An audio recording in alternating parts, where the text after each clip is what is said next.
Warga di Cilincing, Jakarta Utara berunjuk rasa menuntut ganti rugi penggusuran.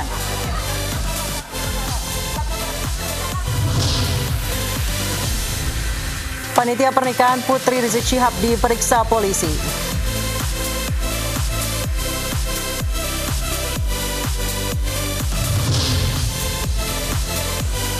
Artis Vanessa Angel dieksekusi ke Lembaga Pemasyarakatan Pondok Bambu, Jakarta Timur.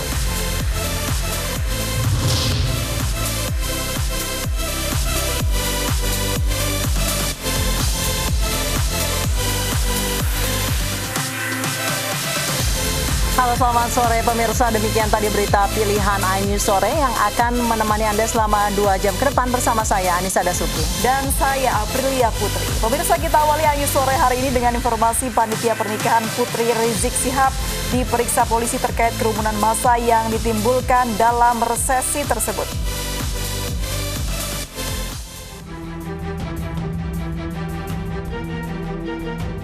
Polda Metro Jaya telah melayangkan surat pemanggilan kepada sejumlah pihak yang terlibat dalam acara akad nikah Putri Rizik Syihab pada Minggu 15 November lalu. Usai memeriksa Gubernur DKI Jakarta Anies Baswedan, hari ini polisi memeriksa Haris Ubaidillah selaku ketua panitia dalam acara pernikahan tersebut. Selain memeriksa pihak yang menghadiri acara, polisi juga telah menjadwalkan agenda pemeriksaan terhadap pejabat daerah DKI Jakarta terkait perizinan yang diberikan dalam acara Maulid Nabi dan akad nikah Putri Rizik Syihab yang mengundang kerumunan massa dalam jumlah besar. Sementara itu, tim kuasa hukum DPP FPI menyatakan tamu undangan dalam acara tersebut awalnya hanya 30 orang saja, namun ternyata yang hadir melebihi perkiraan. Kita sudah melaksanakan protokol kesehatan secara maksimal. Artinya mitigasi untuk acara tersebut sudah dipersiapkan. Apa itu? Yang pertama, jalan kita memohon penggunaan jalan penutupan ya. Penggunaan jalan umum itu panjang.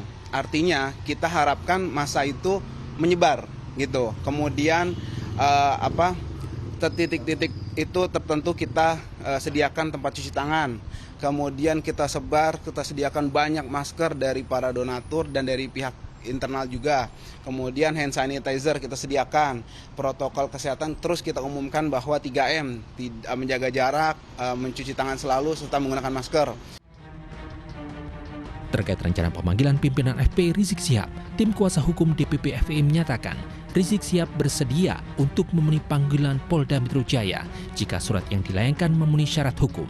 Dalam kasus ini, polisi menduga adanya pelanggaran pasal 93 Undang-Undang Nomor 6 Tahun 2018 tentang karantina kesehatan. Dari Jakarta, tim liputan iNews melaporkan.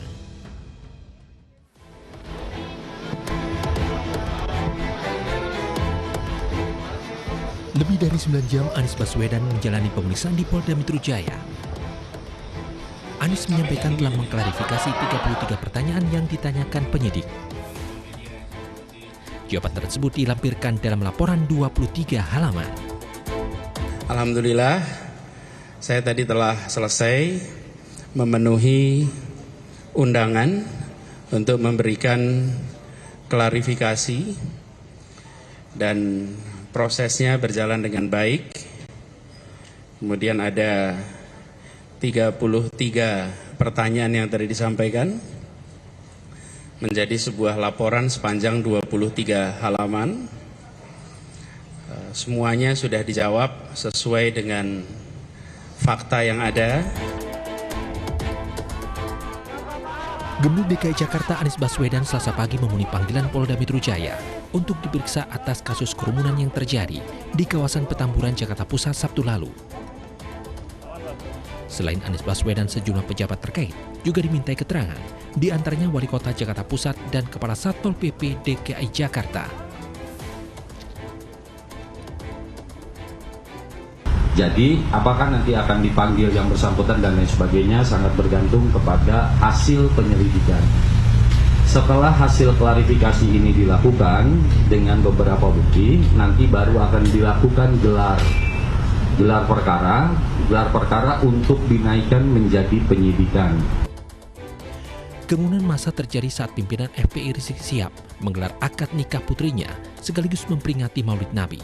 Dalam acara tersebut, kerumunan massa mengabaikan protokol kesehatan. Tim liputan iNews melaporkan. Dan untuk mengetahui jalannya pemeriksaan panitia pernikahan anak HRS sudah ada Disa Amora di Polda Metro Jaya. Disa, apakah pemeriksaan masih berlangsung hingga saat ini?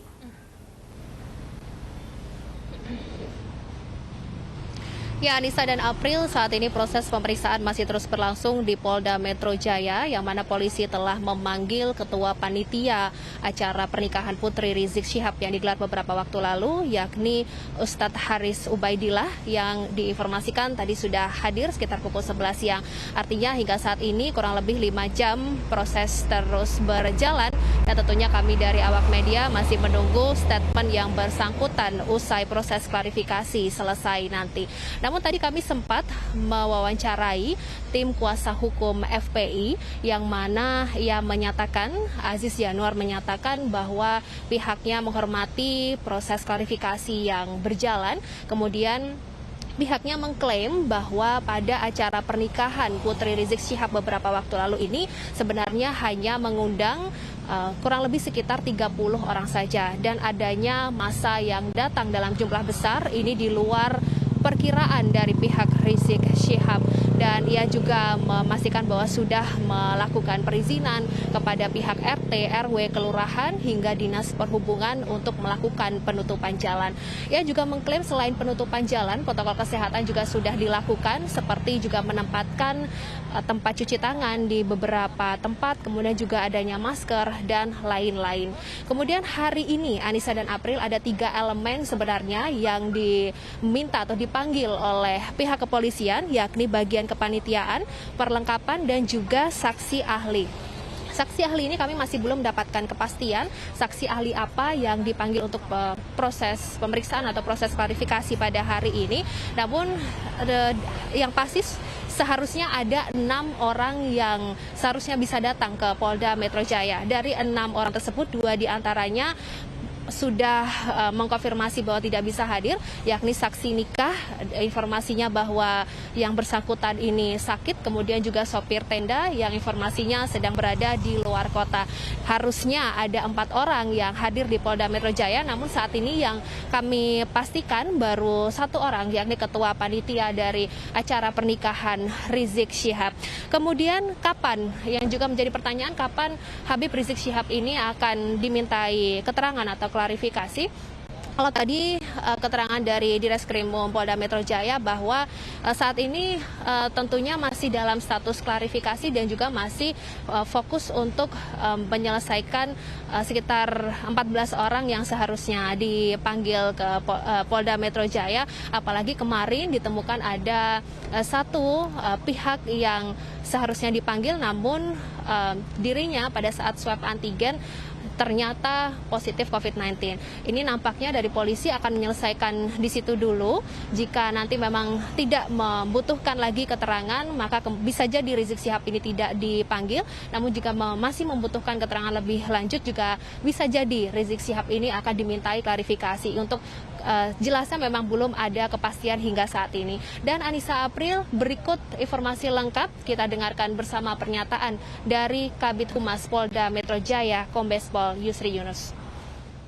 Hari ini kita rencanakan ada 6 yang akan kita lakukan pemanggilan, ya, untuk undangan klarifikasi. Yang pertama adalah saksi nikah sendiri yang kemarin tidak bisa hadir.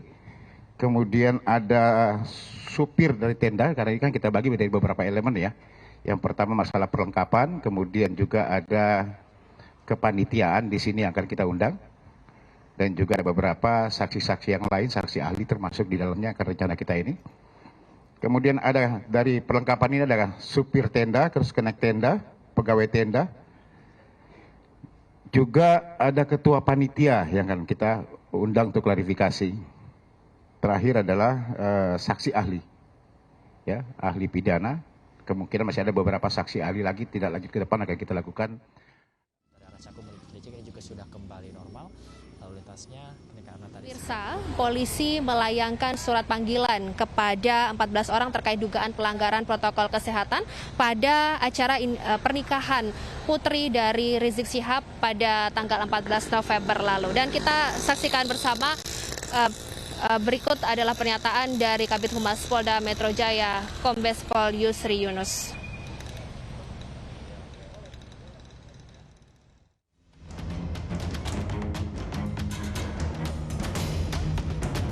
Kerumunan massa simpatisan Rizik Syihab yang terjadi di Megamendung Bogor dan Petamburan Jakarta beberapa waktu lalu berbuntut panjang.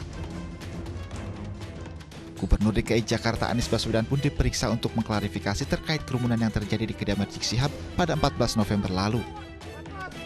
Wakil Gubernur DKI Jakarta berharap klarifikasi dari Gubernur Anies Baswedan bisa menjadi titik terang dalam kasus dugaan pelanggaran protokol kesehatan ini. Saya meyakini bahwa seluruh proses ini akan berjalan baik, lancar. Ya. Jadi masyarakat kita harapkan tidak usah berspekulasi, ya, memberi praduga terbaik. Ya, kami hormati klarifikasi ini dan Pak Gubernur sudah memberikan contoh yang baik dengan hadir, tidak kecewa, tidak marah, menghormati dan mengikuti seluruh rangkaian proses klarifikasi. Selain Gubernur DKI Jakarta, polisi juga memanggil sejumlah saksi mulai dari camat hingga wali kota Jakarta Pusat. Hal ini untuk menentukan status pelanggaran protokol kesehatan apakah masuk dalam tindak pidana atau tidak. Untuk bisa menjelaskan status DKI saat ini. Kalau status DKI saat ini dalam keadaan PSBB, maka ada ketentuan lain. Ketentuan lain itu ada kekarantinaan. Karantina itu bentuknya macam-macam. Ada karantina rumah, ada karantina rumah sakit, ada karantina wilayah, ada PSBB. Itu termasuk bagian daripada kekarantinaan. Pertanyaannya kepada para penyelenggara pemerintahan, bagaimana ketentuannya? Ada yang dilanggar tidak dengan acara itu? Kalau memang ada yang dilanggar, maka telah terjadi pidana. Kalau telah terjadi pidana, maka akan dilakukan gelar perkara untuk menentukan ada atau tidak ada pidananya, baru kemudian dinaikkan kepada proses penyidikan. Terkait sanksi dalam pasal 93 Undang-Undang Karantina Kesehatan menyebut, setiap orang yang tidak mematuhi penyelenggaraan kekarantinaan kesehatan atau menghalang-halangi penyelenggaraan kekarantinaan kesehatan dipidana penjara paling lama 1 tahun dan atau denda paling banyak 100 juta rupiah. Sementara di pasal 14 Undang-Undang tentang wabah penyakit menular menjelaskan, setiap orang sengaja menghalangi penanggulangan wabah diancam penjara 1 tahun dan denda 1 juta rupiah. Di pasal 15 juga dijelaskan setiap orang mengelola bahan tidak benar dan menimbulkan wabah diancam penjara 10 tahun dan atau denda 100 juta rupiah. Dan untuk badan hukum diancam sanksi berupa pencabutan izin usaha. Tim Liputan iNews melaporkan.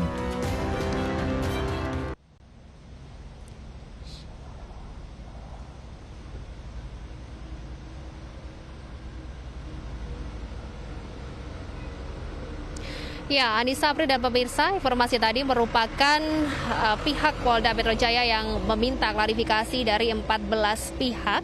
Dan informasi berikutnya adalah di tengah masih bergulirnya proses pemeriksaan terkait kerumunan massa pada acara pernikahan Putri Rizik Syihab beberapa waktu lalu. Kali ini ada ratusan orang yang berkumpul dalam kegiatan Wakil Gubernur Jawa Barat UU Ruzhanul Ulum di Purwakarta, Jawa Barat. Kegiatan ini juga diduga melanggar protokol kesehatan. Berikut informasinya.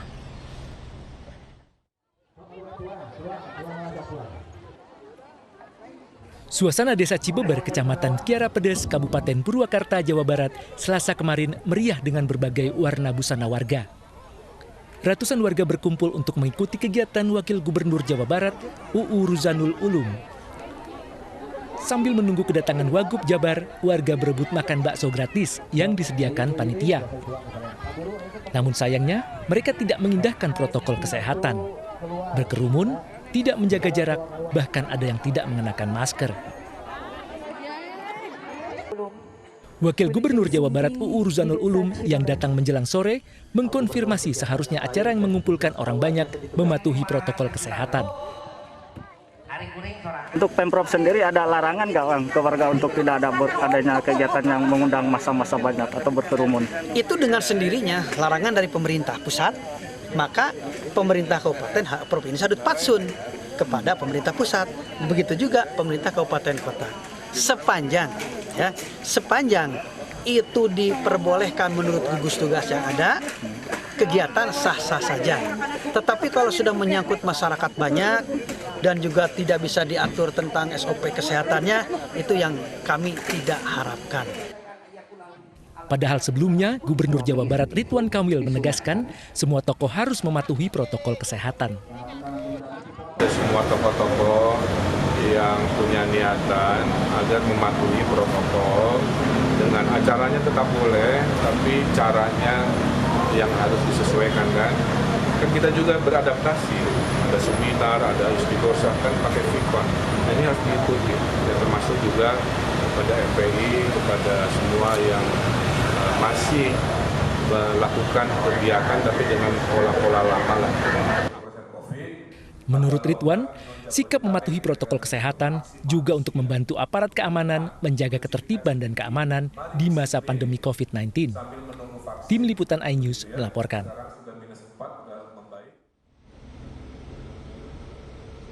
Ya pemirsa, demikian sejumlah informasi yang dapat kami sampaikan terkait dengan dugaan pelanggaran protokol kesehatan. Kami kembalikan kepada Anissa dan April di studio. Baik, terima kasih Disa Amora melaporkan langsung dari Polda Metro Jaya. Pemirsa, ratusan warga di Cilincing, Jakarta Utara berunjuk rasa menuntut penyelesaian ganti rugi tanah yang telah dialihfungsikan menjadi tol Cibitung Cilincing. Aksi demonstrasi ini menyebabkan Jalan Raya Cakung Cilincing lumpuh total.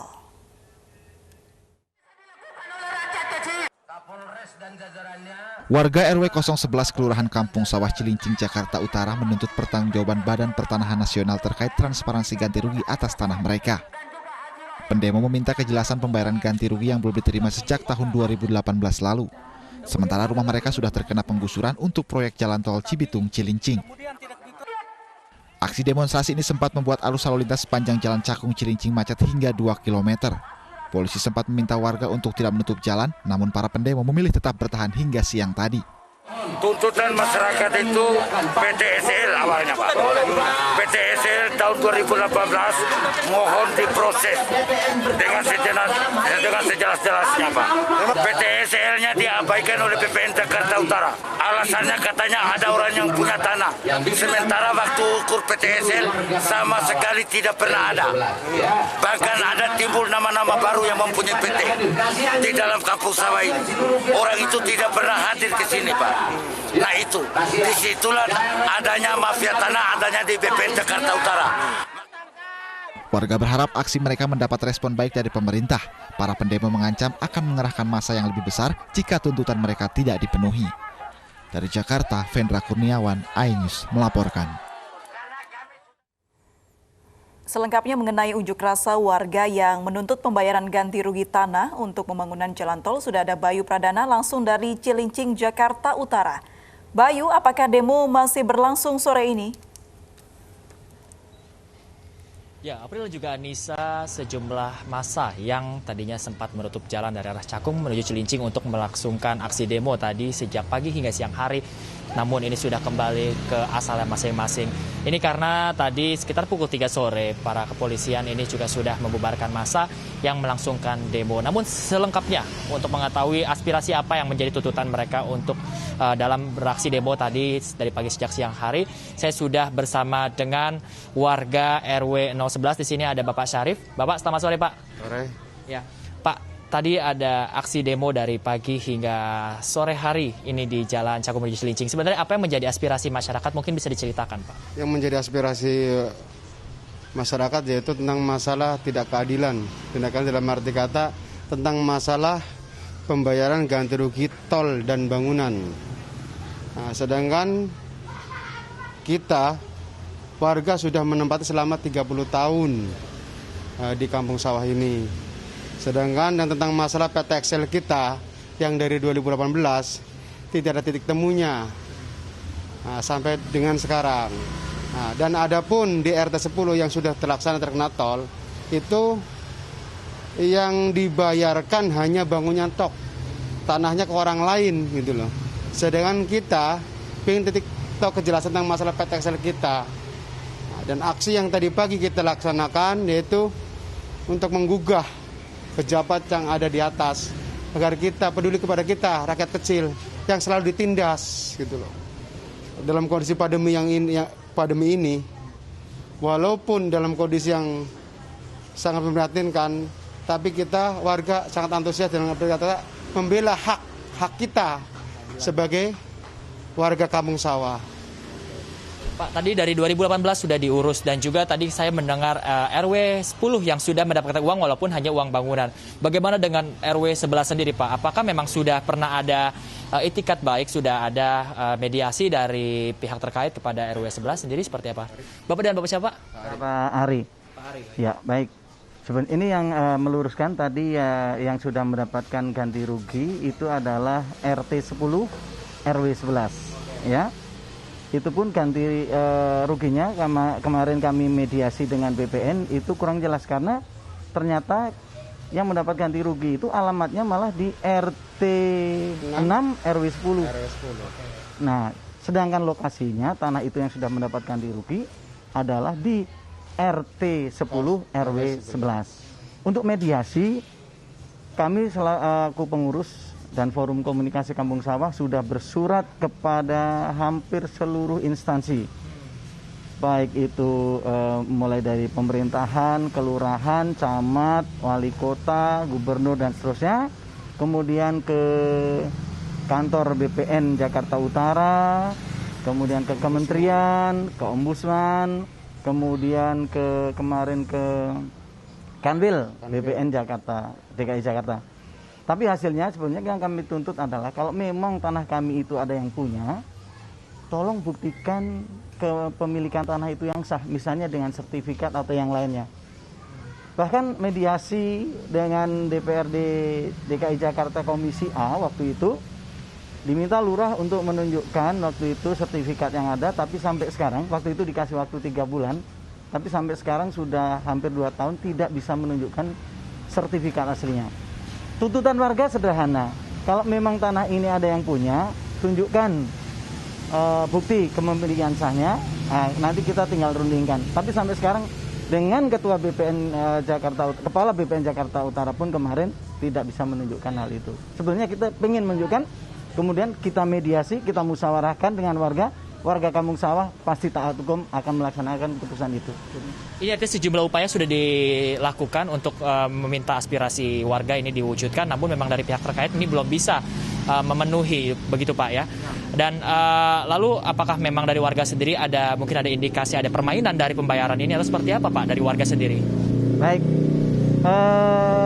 kami menduga memang ada permainan di sini karena sebetulnya kami sudah menaati aturan, langkah-langkah yang sesuai dengan prosedur hukum juga kita sudah tempuh. Nah, kemarin keputusan terakhir kami menghadap ke BPN Utara itu tanggal 6 kalau nggak salah ya. Tanggal 5, kemudian keputusannya katanya tanggal 13. Tanggal 13 kita ke sana, ternyata surat sudah dikirim ke sini dan hasilnya tidak memuaskan.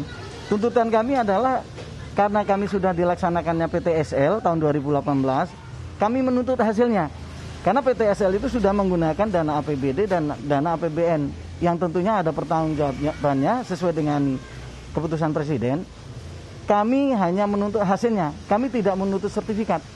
Apakah itu hasilnya K1, K2, K3, K4 kami terima. Tapi sampai sekarang tidak ada hasilnya. Begitu. Pertanyaan terakhir Bapak.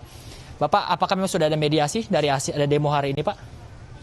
Hari ini tadi sempat Ketua BPN Jakarta Utara hadir, tapi sepertinya tidak bisa menyelesaikan masalah. Baik. Begitu aja. Baik, terima kasih Bapak-Bapak atas penjelasannya. Dan begitulah memang segala upaya masih terus dilakukan, terutama dari Ketua RW 011 ini yang juga sampai sekarang ini belum kembali ke asalnya, di mana kami sudah mencari informasi dan segala upaya masih dilakukan. Dan tadi memang 2.000 masyarakat ini turun ke jalan untuk menunjukkan aspirasi mereka bahwa memang mereka ingin kejelasan dari pembayaran ganti rugi tanah dari adanya pembangunan tol yang ada di area sini. Anissa dan April. Baik, terima kasih Bayu Pradana melaporkan langsung dari Cilincing, Jakarta Utara. Selamat bertugas kembali. Artis Vanessa Angel dieksekusi ke Lembaga Pemasyarakatan Pondok Bambu, Jakarta Timur. Informasi selengkapnya akan kami hadirkan usai jeda berikut.